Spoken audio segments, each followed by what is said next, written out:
A lot of people are a bit worried about going to the emergency room these days amid this coronavirus pandemic. Marisol Bragg spoke with a registered nurse with Northern Nevada Medical Center who's really working to ease some of those concerns.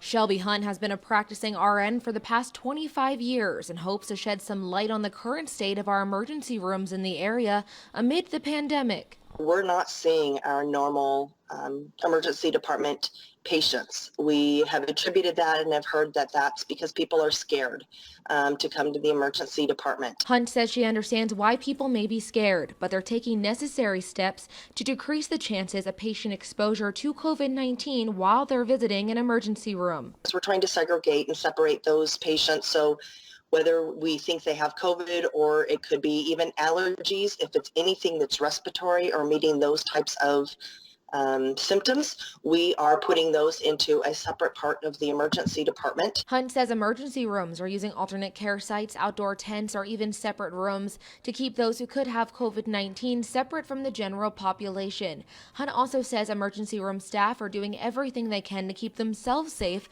so they're not spreading this virus. Really coming to the front lines and making sure that we are safe so we can provide appropriate care for our patients that need it, but also be able to provide care for the other patients without cross-contaminating. Medical professionals on the front line right now have their own fears, such as the possibility of bringing this virus home to their families. But Hunt says they will continue to do what they do best, and that's helping others in need.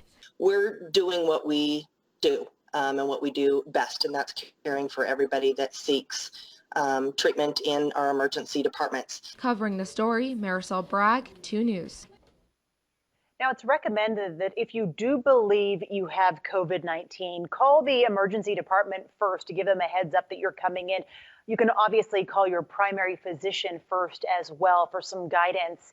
But they say if it's an absolute emergency, do not hesitate, rather, to seek help immediately.